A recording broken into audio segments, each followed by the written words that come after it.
¿Cuántas cosas de las que hacemos a diario las hacemos por temor a Dios? Cuando hacemos algo malo, ¿qué pensamos de Dios? Quiero que se quede aquí en este corto tema que tenemos, que es la continuación de la serie que venimos desarrollando, para que usted descubra por qué todos nosotros tenemos una imagen distorsionada de Dios.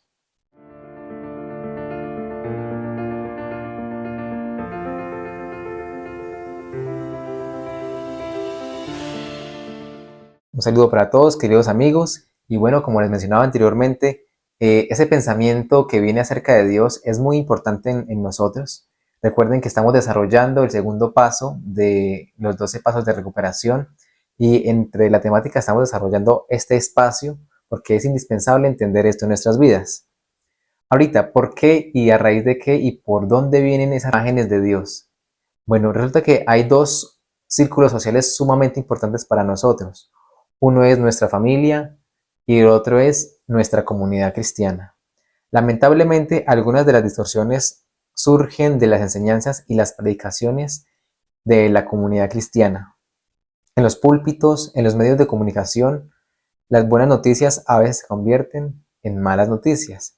El Evangelio de gracia a veces se convierte en el Evangelio de la vergüenza y la fe que se propone liberarnos se convierte en una esclavitud que nos carga. A través del tiempo y a través de la historia, no sé si usted se ha venido dando cuenta de que la mayoría de cosas que nosotros hacemos, las hacemos por alguna razón o impulsados por alguna creencia que tengamos, independientemente de la creencia que tengamos. Pero a veces cuando cometemos errores, cuando nos está pasando algo malo, cuando tenemos una dificultad de cualquier índole, siempre la pregunta que viene a nosotros es, ¿qué pecado estaría haciendo? ¿Qué me está pasando esto, Señor? ¿Será que esa es tu voluntad? Pero muy pocas veces nosotros miramos la raíz de nuestras propias palabras, de esos propios pensamientos que tenemos. Y la mayoría de veces estamos adjudicando a Dios todo lo malo que nos acontece y descartando así de que también existe el mal. Y que el mal no solamente existe en el mundo, sino que Satanás a través de nuestra familia, a través de nuestros líderes religiosos, a través de las iglesias, también él trabaja y engaña no solamente a las familias, sino a cada individuo. Y por eso es que hoy por hoy hay tantos movimientos religiosos, hay tantos movimientos ateos y agnósticos, donde la gente, de hecho, las preguntas comunes de los ateos es si este Dios suyo existe porque hay tanto mal. Y siempre estamos adjudicando a Dios todo eso malo. Las enseñanzas distorsionadas de los líderes cristianos pueden tener un impacto significativo en nuestra imagen de Dios. Cuando las personas en posiciones de autoridad que afirman hablar en el nombre de Dios nos dicen o de alguna manera nos insinúan que Dios es malo o que es imposible de complacerlo, esto tiene un gran peso sobre lo que somos y la forma en que todos nosotros vemos a Dios. De hecho, el mismo Jesús en el libro de Mateo 18:6 afirma algo muy interesante alusivo a esto y dice, y cualquiera que haga tropezar a alguno de estos pequeños que creen en mí, mejor le fuera que se cuelgue del cuello una piedra de molino de asno y que se hunda en lo profundo del mar. Hay del mundo por los tropiezos, porque es necesario que venga tropiezos, pero hay de aquel por el cual vienen tropiezos. Aquí Jesús nos está hablando acerca de eso. Y muchas veces, creo que la mayoría de veces, de hecho, me he encontrado con muchas experiencias de personas que tienen una religiosidad, tienen unas creencias muy estrictas y constantemente se están afligiendo, están intentando complacer a Dios, están intentando hacer todo lo posible para ganarse la aprobación de Dios.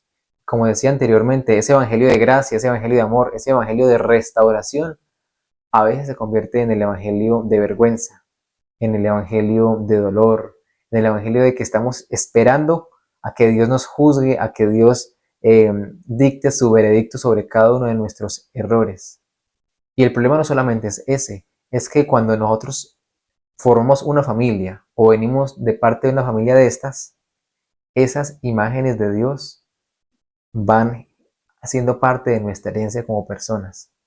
Y en la medida que crecemos, esa herencia empieza a repercutir en nuestra salud emocional, en nuestra conducta como personas o incluso en la mayoría de ocasiones los jóvenes tienen como una actitud de desprecio y de rechazo contra todo lo que tiene que ver con la religión. La familia y las imágenes distorsionadas de Dios. La familia es algo muy interesante y creo que la familia es el factor fundamental que define toda la sociedad. Otro factor que puede contribuir a las distorsiones de las imágenes de Dios puede ser la dinámica religiosa en nuestra familia. Si los padres utilizan a Dios como un garrote para controlar a sus hijos, diciéndoles, por ejemplo, que que Dios no los amará o que los castigará si no cumplen sus mandamientos. Esto tendrá un impacto en la imagen del niño acerca de Dios. Y en la medida que ese niño crezca, sus actividades, su vida cotidiana se va a ir reflejando esas creencias que él tiene acerca de Dios.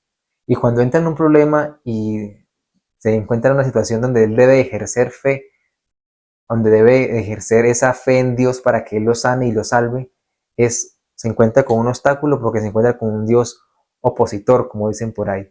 Yo no sé si ustedes han escuchado, y aprovechando ahora que estamos próximos a diciembre, hay un villancico que es bastante interesante porque dice: mamá, ¿dónde están los juguetes? Mamá, el niño no los trajo. ¿Y cuál es la respuesta de la mamá? Dice: ¿será que tú hiciste algo malo? Y el niñito lo vio y por eso no lo trajo. Aunque es un simple canto de un niño, ese canto deja un mensaje de que si yo hago algo malo, Dios no me va a aceptar. De que yo tengo que estar en constante aprobación de Dios para poder ganar su amor. Y no solamente eso lleva al individuo a estar intentando ganar el amor de Dios, sino que lo entra en un bache de desesperación donde esa persona constantemente está intentando ganar amor, no solamente de Dios, sino ganarse el amor de una persona, ganarse la aprobación de un jefe, ganarse la aprobación de un profesor e incluso ganarse la aprobación de los mismos padres, porque él está intentando ganarse eso que por gracia ya lo tenemos recibido. Sigue diciendo aquí: si los padres están aislados de las realidades emocionales o las relaciones de la vida y se esconden detrás de una forma de práctica religiosa rígida, esto tendrá un impacto en la imagen de Dios que los niños van a percibir de Dios. Voy a volverlo a leer. Dice: si los padres están aislados de las realidades emocionales y relacionales de la vida de un niño y se esconden detrás de un manto de religiosidad, esto empieza a tener un impacto contundente en la mente de un niño. Porque muchas veces los padres piensan que sencillamente con ir a llevar al niño cada día al culto, cada 8 días, es suficiente. Muchas veces los padres y nosotros como personas adultas nos escondemos detrás de la religiosidad. Y a veces la religión se convierte en algo demasiado abstracto, cuando la religión es algo demasiado concreto. El amor es algo concreto, el amor no es un concepto. Y las emociones y los sentimientos, aunque lo sentimos, cuando vamos a la parte biológica, es interesante ver de que todo tiene su parte concreta y se forma en el corazón. Y cuando los padres no son conscientes de la realidad emocional de sus hijos, ellos ignoran la fragilidad de ese niño. En la medida que ese niño va viendo de que su padre y el supuesto Dios al que sus padres adoran lo está alejando de su relación con él, ese niño va a empezar a sufrir de abandono y va a empezar a tener una imagen completamente distinta de lo que realmente es Dios. Resulta que nosotros como padres somos la realidad más cercana que nuestros hijos tienen acerca de Dios. Y la forma en que yo me relacione, tanto emocional como sentimentalmente, con mi hijo, en la medida que él crece, es la imagen que él va a tener de Dios. Cuando él ya sea adulto, cuando piense en Dios, va a pensar en cómo sus padres lo trataron a él. Pero cuando sus padres fueron esos padres rígidos que solamente estaban estrictamente pidiéndole, exigiéndole, pero nunca se acercaban a preguntarle qué sentía, qué pensaba de Dios, incluso aquellos padres que son demasiado humildes y demasiado sinceros, les preguntan a sus hijos: ¿en qué he fallado? Porque me gustaría mejorar. Esa autoevaluación es sumamente importante en una familia. Si la mamá o el papá rara vez están disponibles porque están demasiado ocupados en la iglesia o en el misterio, esto tendrá un impacto en los niños. Y por supuesto, cuando un niño es abusado emocionalmente o físicamente por un padre religioso o uno que tal vez invoque a Dios para justificar su abuso, esto tendrá un poderoso efecto en todo el sistema cognitivo y de creencias de un niño. En esas familias a Dios se le ha asignado unos roles altamente negativos. Dios está puesto en el papel de abusador, castigador, controlador y avergonzador. Debido a la imagen que sus padres le han vendido a su hijo.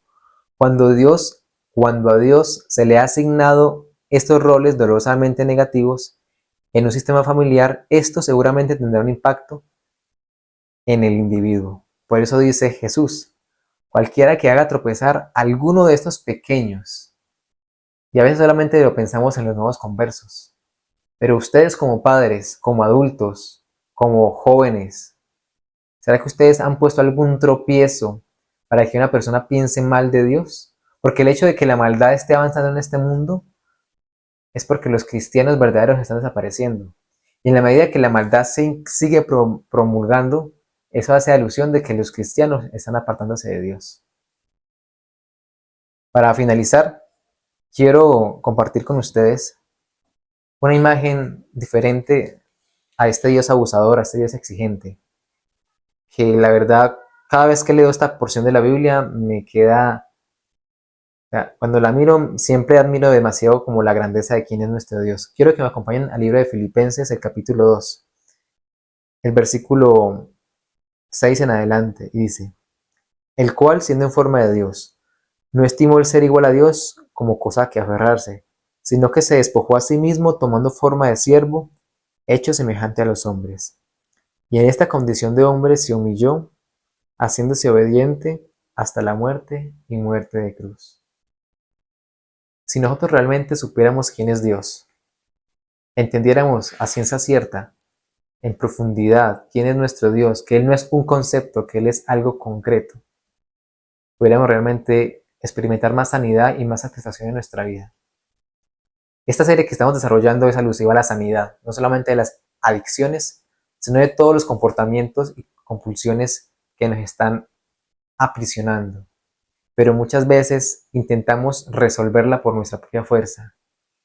Y en el espacio de hoy, Dios nos está invitando a que le conozcamos, tal como Él es, no como nos lo han vendido, sino como Él realmente es y como se revela en su palabra. Le invito a que se suscriba a este canal y que también pueda compartir ese contenido con alguien que usted sepa que de pronto tiene una imagen errada de Dios. Que Dios le bendiga.